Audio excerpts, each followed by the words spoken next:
What's up everyone, my name is Scott and welcome back to Exploring Attractions, your go-to for all things theme parks, travel, and in this case, horror events. Today we're diving into the chilling possibilities for Halloween Horror Nights 2025 at Universal Orlando Resort. And we got some big ideas for different haunted houses based on some of the most iconic movies, TV shows, and wrestling. So let's dive right into what terrifying haunted houses could be waiting for us this year at Halloween Horror Nights 2025 at Universal Studios Florida.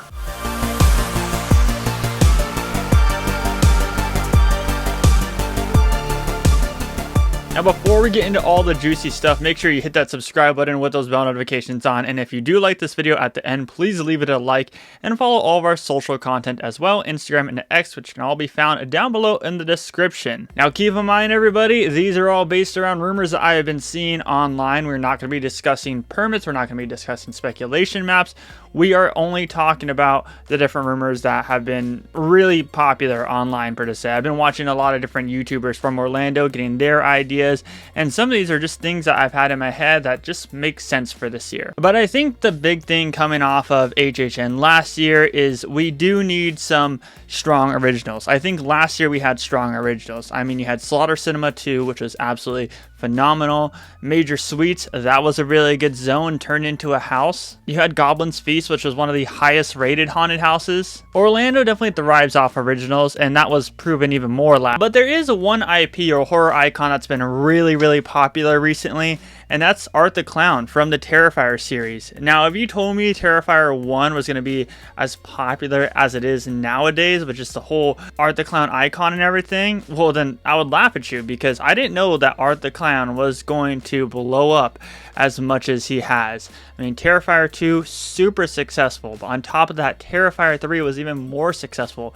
with the general public. And I'm sure all of us have had times where we just really can't even watch the movie anymore, or thought we can't watch the movie anymore. I think this is a perfect haunted house for HHN, and this is one of those ones that can work on both coasts too, not just Orlando. But imagine stepping into the twisted world of Art the Clown, where it could take us through all the blood-soaked chaos of the different films. And of course you would see Art himself appearing around every corner, where he's silently stalking or even performing some of his most gruesome kills throughout this house experience. And this is one of those houses like Texas Chainsaw Massacre where it's like over the top horror, but in a good way, because with the gory kind of over the top horror, you really need a strong icon. For example, with the different Saw houses, you have Jigsaw himself and the pig mask. Texas Chainsaw, you have Leatherface.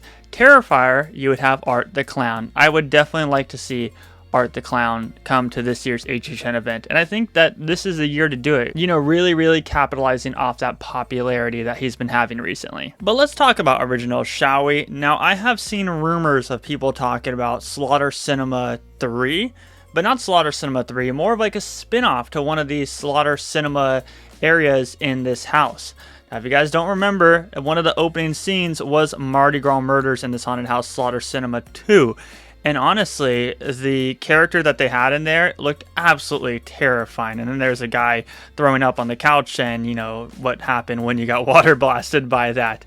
I think out of all the different stories that were in Slaughter Cinema 2, I think that this would probably work the best as far as its full-fledged out standalone haunted house, especially considering the fact that Universal Orlando in specific has a really huge and popular Mardi Gras celebration. I'm sure they can sneak different Easter eggs in there, maybe even in the Mardi Gras tribute store. And I really liked the Slaughter Cinema story, and I really liked what they did with Slaughter Cinema 2. And honestly, right after we walked out of that house this year, I was like, okay, you know, at least one of those has to be its own standalone house at some point throughout the years.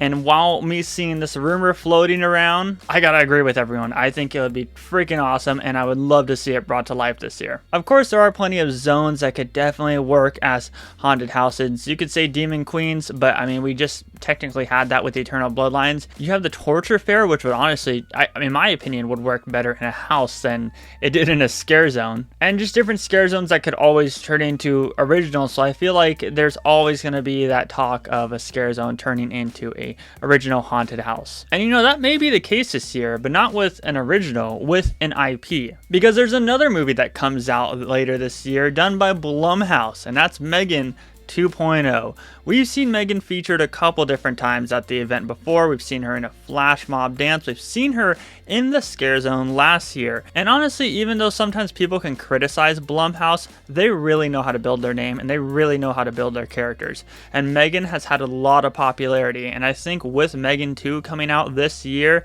then both Megan 2 and Megan 1 would have plenty of content for them to fill a whole haunted house experience. I mean, she's the creepiest AI doll ever. Not that there's many out there, but you could definitely start in different sections like the robotics lab, where you see like Megan getting put together and there's different audio cues and everything going on there of maybe them talking to the CEO. And of course, let's not forget about her iconic dance. I'm sure that would be a part in there, whether it's a scare actor doing it or maybe even a projection in the shadows doing it. That'd be really cool. And I really think that the mix of technology gone wrong and unsettling human-like dolls would create a really terrifying haunted house. They can even get real creative here and maybe make like a robot that looks like Megan, that some people are like, okay, is this a real person or is this just a robot? Because those characters are really good at faking that they're robots. So imagine if it was flipped the other way around, they make a robot that's supposed to convince you that it's a human. The possibilities are endless, and I think that this would make perfect sense for them to do another Blumhouse feature and with Megan. I think obviously one thing thrown out there too, since we're talking about movies this year, we have the Wolfman coming out, which is done by Blumhouse. Now the Wolfman had kind of a difficult uprising, I should say, if you even want to call it that. If you guys don't know, in the one of the bar areas, they're supposed to have like a Wolfman from the Blumhouse movie meet and greet. He was out there for one day and a lot of people criticized how he looked. I mean, this character did not look that great, let's be honest. They had that in Orlando. They also had a Terror Tram feature in Hollywood, which lasted a couple days too. Nobody really saw it, and then they turned it into just a mixture of different Blumhouse characters. And honestly, the trailer does not look promising, to say the least. And I want to be as nice as possible, but it doesn't look promising for this movie. However, would it be a budget-friendly haunted house? For sure. Would it work? For sure. Would it be one of my favorites? Probably not. I've seen a lot of people talking about The Last of Us Part 2 coming back, which would also make sense. That's also releasing this year. It would be an absolute showstopper at HHN as it was a couple years ago. I mean, it was the longest wait of the night for sure. Last of Us would work between seeing the different clickers and seeing the different scenes play out. I think HHN proved that they can definitely work well with playing these different scenes out and paying homage to the game. And if I'm not wrong, they based The Last of Us #1 off of the game. It wasn't off of the TV series, I'm pretty sure. I think there was a whole like mix up right before they announced it, I'm pretty sure, where a lot of people were speculating it was going to be the TV series, and then they're like, no, it's the Naughty Dog game. So I think it was the game. I don't know. Remind me down below in the comment section. I'm not huge on the Last of Us series, nor have I played the games. However, I will say it was one of the best haunted houses that I've ever walked through in Orlando and in Hollywood. So if it were to come back, I have no doubt that it would be just as strong as it was back in 2023. Okay, but last of the rumors, and this is one that has been kind of sticking out to me and one that I have been dreaming of and has been on my wish list for a long time and has a high possibility and a low possibility of coming to this year's event.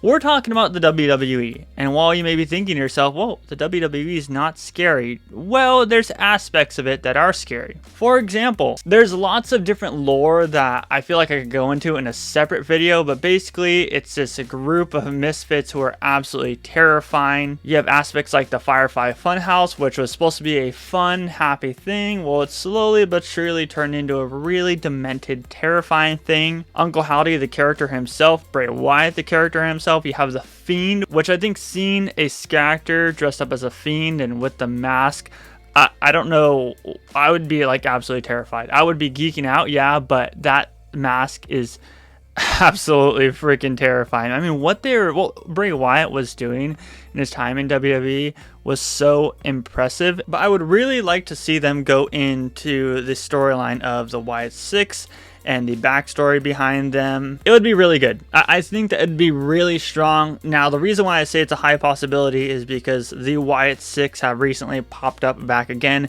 in the WWE. There's a lot of fans in creative and just people who run Universal Orlando of the WWE more than there would be. Like, I don't think that this would be a shared original across. They have not been getting a ton of TV time, and it seems like the storyline is kind of lost in WWE right now, which is sad to say because they were hyped up for a while, and I don't know, they just really haven't touched that storyline. So well, I think it's a high possibility. I also think it's a low possibility because they really haven't touched up on that storyline on TV recently. So I really hope that comes to the event, but you know, you never know. Stuff's always changing. That's kind of the breakdown as far as the rumor mill and everything for Halloween Horror Nights 2025 at Universal Orlando. I want to know down below in the comments section what you guys think will be coming to this year's event.